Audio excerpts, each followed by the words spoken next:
हरिओम।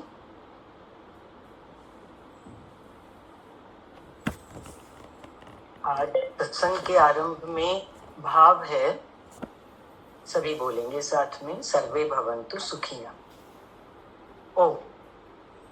सर्वे भवन्तु सुखिनः, सर्वे सन्तु निरामयाः, सर्वे भद्राणि पश्यन्तु, मा कश्चित् दुःखभाग् भवेत्। ओम शांति शांति शांति।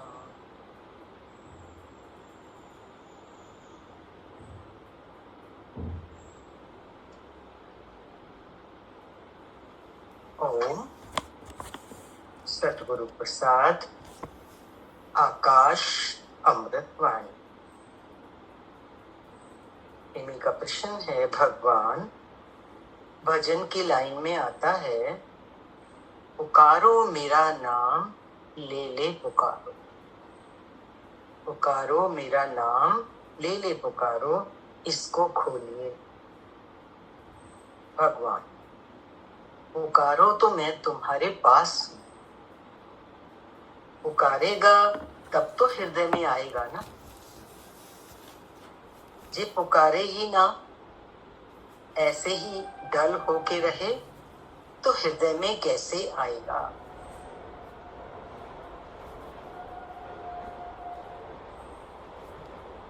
पुकारे नहीं तो हृदय में कैसे आएगा।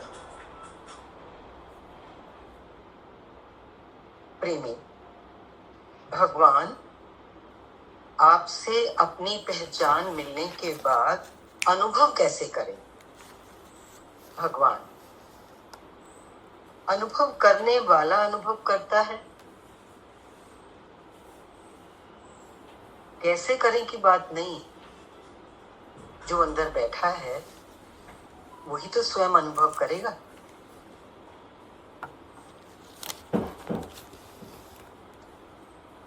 फिर प्रेमी ने प्रश्न किया है, भगवान आपने बताया कि अनुभव करने वाला अनुभव करता है। इस पर भगवान ने बोला, अनुभव जो है ना वो मास्टर है। सृष्टि का मालिक कौन है? मास्टर मीन्स मालिक। वही तो हमारे अंदर बैठा है, वही तो अनुभव करता है। अनुभव करने वाला ही अनुभव करेगा ना, मन बुद्धि तो करेगा नहीं। आत्मा तो न्यारी है। हमें लगता है शायद हम जो अपने अस्तित्व को समझे बैठे हैं, जो सत नहीं, शरीर मन बुद्धि इत्यादि, ये थोड़ी अनुभव करते हैं। अनुभव करने वाला अनुभव करता है, वो आत्मा न्यारी है, बाकी कौन करेगा। अनुभव किसको होगा? चेतन को होगा ना। आत्मा चैतन्य है, उसी को अनुभव होता है। प्रेमी, भगवान ईगो ही अनुभव करने वाला है क्या? कौन करता है अनुभव? इस पर भगवान ने कहा, कौन नहीं बोलो, पर अनुभव मात्र है। ये नहीं कि मैं अनुभव करता हूं, पर अनुभव मात्र है। देखो, ईश्वर कृपा से वो जिसको अनुभव कराना चाहता है उसको अनुभव कराता है। तो क्या हुआ? अनुभव है ना। उसने डाला झोली में, अनुभव देने वाला भी वो, अनुभव करने वाला भी। अनुभव मात्र है, तो फिर वो जो अनुभव होगा वो मात्र अनुभव होगा। किसने किया ये वाली बात नहीं होगी। कौन करता है अनुभव, ऐसा नहीं।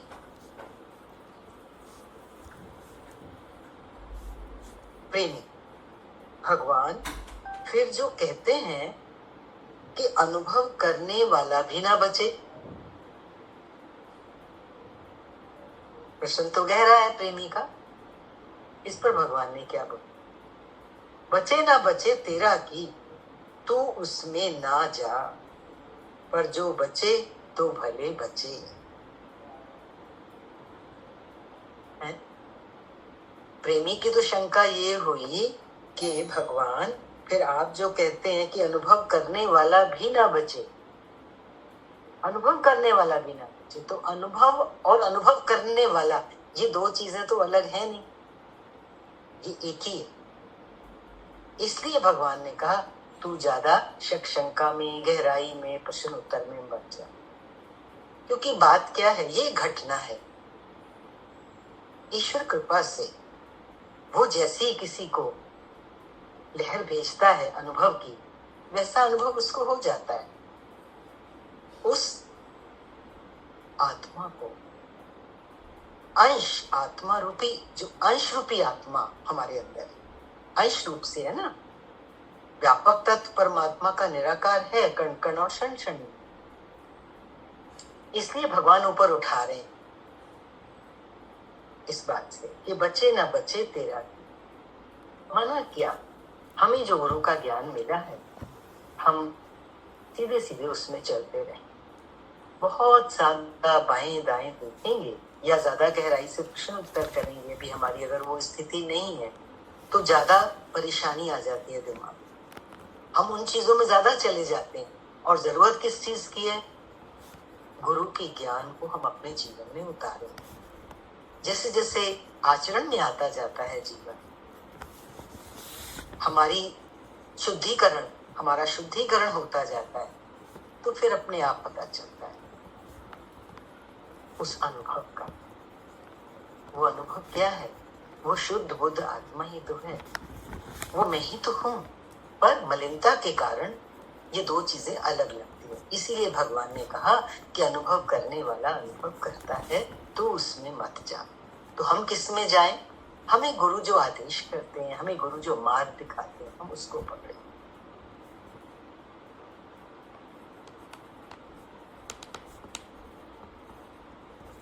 प्रेमी ने कहा भगवान, मुझे ऐसे लगता था कि मुझे मोह नहीं, पर आपने दिखा दिया कि मोह है।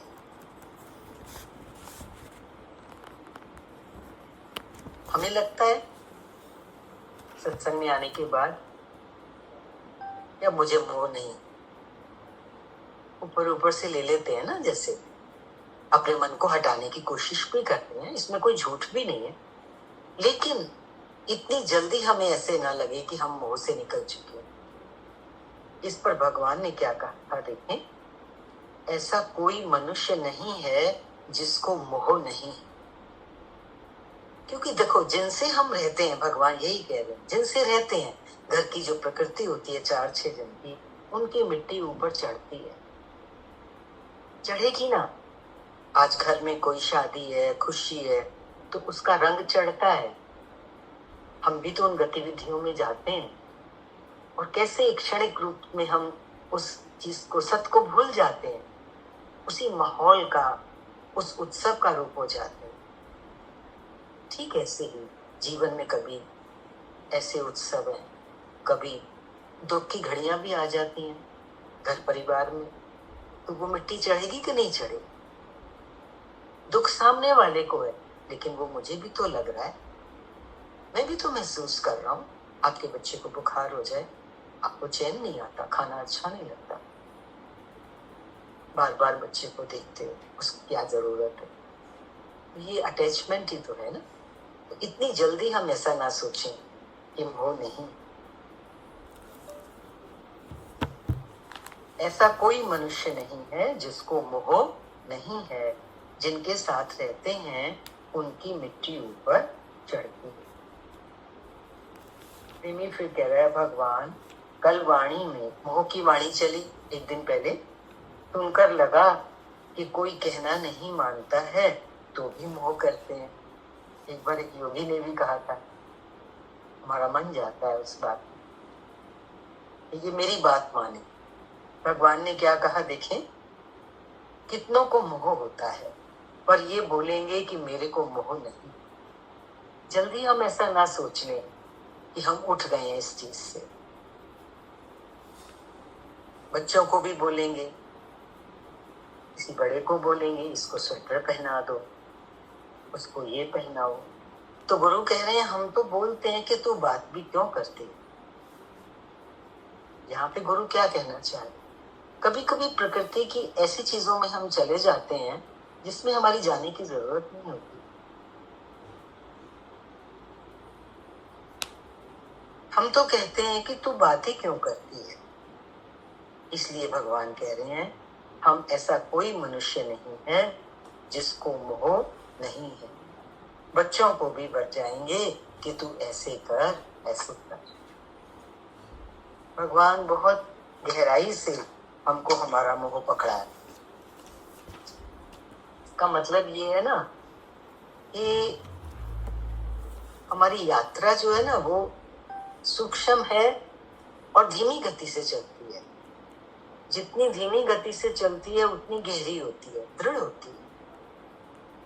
संसार में जो हमारा अटैचमेंट है उसको डिटैच में लाना, उसी में रहते हुए।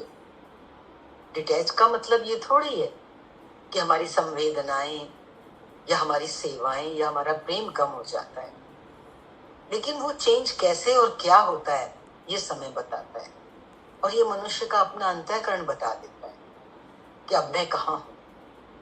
इसलिए जल्दी किसी बात का फैसला अपने लिए अपने अंदर न करें, चलते चले। प्रेमी ने बोला भगवान अभी शरीर शांत हो जाए तो बड़ी गठरी नहीं तो कम से कम छोटी गठरी तो लेकर जाएंगे। आप बताइए वो कैसे खत्म। प्रेमी क्या चाह रहा है, जब मैं संसार से जाऊं मेरे साथ मेरी कर्मों की गठरी ना। क्योंकि देखो जो हमारे कर्म बन जाते हैं वो जो हम लेके जाते हैं उसी के कारण हमको दूसरा शरीर मिलता है। जन्म मरण का चक्कर चलता रहता है। अच्छा प्रश्न है, ध्यान दें। भगवान ने बोला प्रेजेंट में ये पुरुषार्थ कर कि सबको प्यार करना है। और प्यार करने में क्या है, देखो कर्म तो हमारा सबसे होगा। भगवान ने आगे बोला किसी से भी लेन देन ना करो। अच्छा, लेन देन भी होता है। दुनिया में रहेंगे, घर परिवार रिश्तेदारों के साथ जुड़े हैं तो लेन देन भी होगा। लेकिन वो लेन देन कैसे होगा, जब हम सत्संग में आ गए, हमें गुरु मिले, हमें रास्ता दे रहे हैं। दिया अपने को ही तो दिया, बदले की कोई भावना नहीं है। और इससे भी ऊपर की स्थिति ये है, जो गुरु का भक्त होता है उसको बाड़ लगानी नहीं पड़ती, बांधना नहीं पड़ता अपने आप को। उसे अंदर से ही लगता है अब क्या लेना और क्या देना। क्योंकि जब अंदर में ये आ रहा है कि जाने से पहले जब वो स्थिति आ गई, इतनी कॉन्शियसनेस है कि कभी भी हम जा सकते हैं, तो फिर इस बात का इंतजार। अभी बिल्कुल अभी हम संसार का लेन देन बंद करें, खाली प्रेम करें। प्रेम में कुछ भी हो जाए। भगवान ने अपने लिए आगे बोला हमने जब से ज्ञान लिया तो लेन देन किसी से भी नहीं, लेन देन बंद। और आगे भगवान कह रहे हैं किसी से कर्म नहीं किया। इसका मतलब ये कि भगवान ये कह रहे हैं कि लेन देन में हमारा कर्म बनता है। मन चलते हैं, याद रहता है, तो चिंतन फिर संसार का होता है।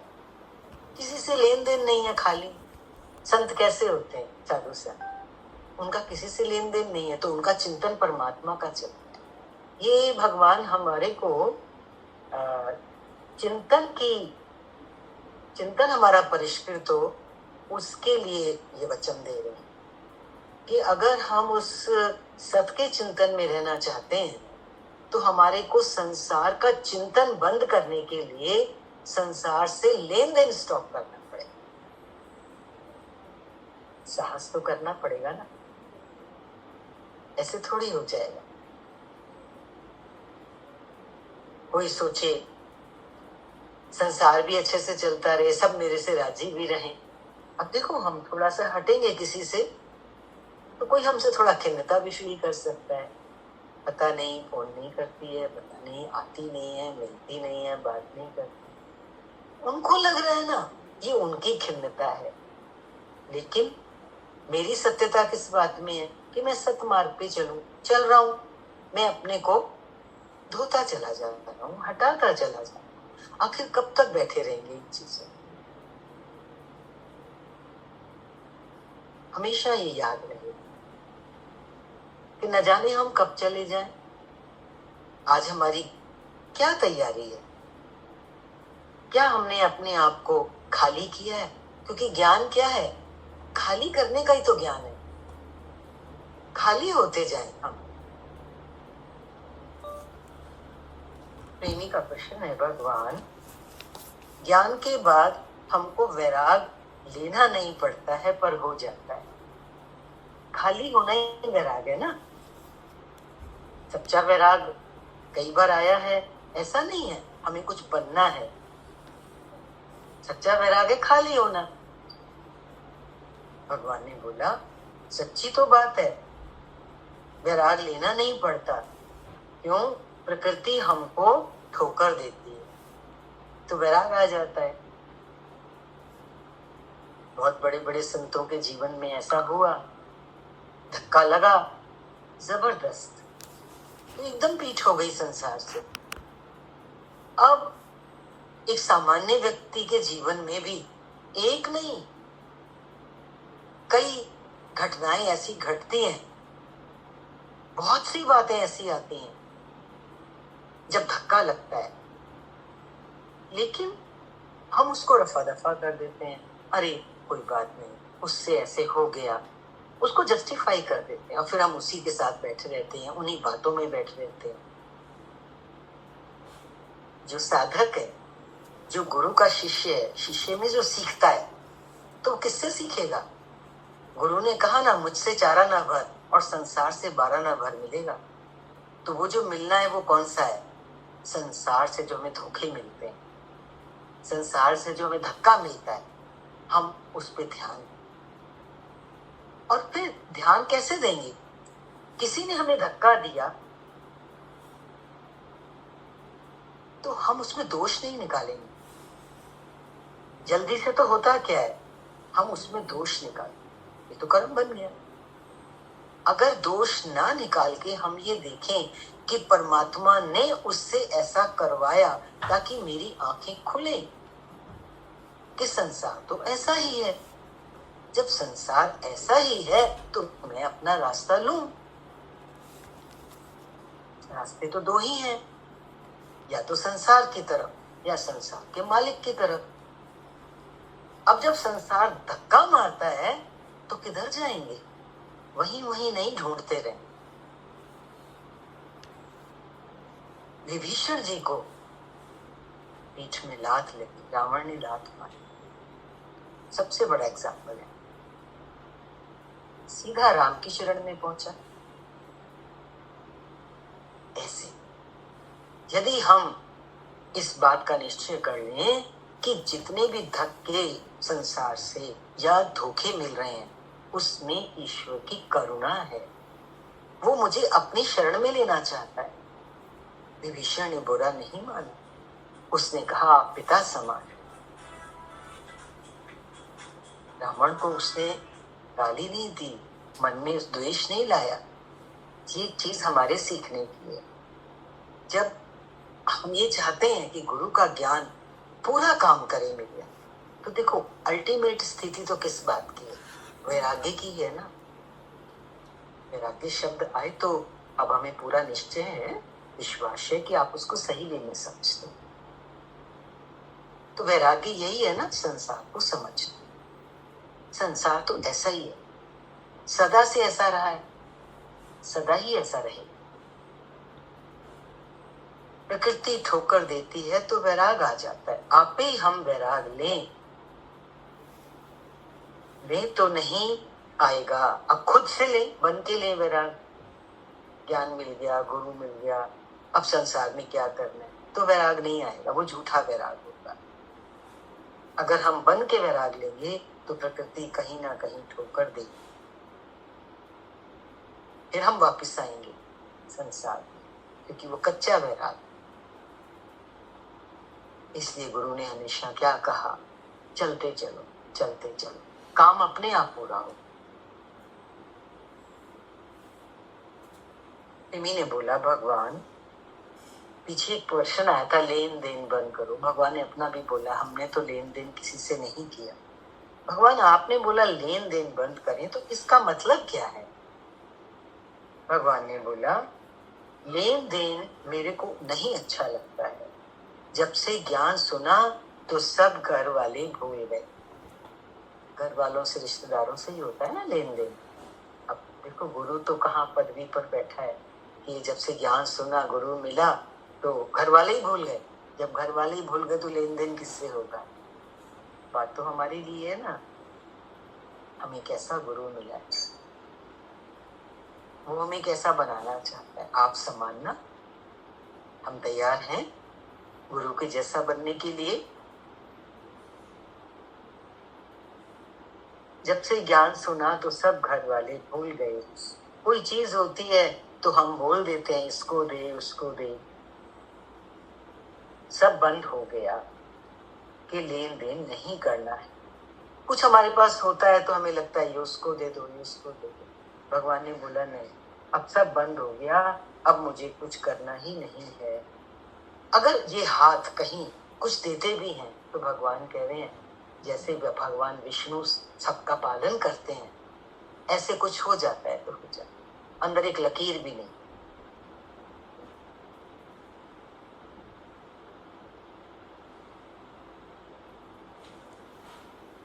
आगे भगवान प्रश्न, प्रेमी प्रश्न कर रहा है, भगवान, आत्म सत्ता आकाश से भी सूक्ष्म है, इसको खोलिए। एक बार प्रश्न फिर सुन लें। भगवान, आत्म सत्ता आकाश से भी सूक्ष्म है, इसको खोलिए। भगवान, उससे तुम्हारा क्या जाता है? चलो सूक्ष्म है, हम बोलते हैं सूक्ष्म है, फिर तुम क्या करेंगे? तुम जो इतनी खोज करते हैं, ये मेरे को अच्छा नहीं लगता है। क्या कह रहे हैं गुरुदेव? ज्यादा बारीकी में नहीं जाओ, बस जो सुना, जो जितना समझ में आया उस पे चलो। खोज वो करे जो तुम्हारे से लगे। अब आत्मा बड़ी सूक्ष्म है, कैसी है, कैसे मिलेगी, इसकी खोज करने में अगर हम लग जाएंगे तो भगवान क्या कह रहे हैं, इससे हमारा कोई लाभ तो नहीं होने वाला।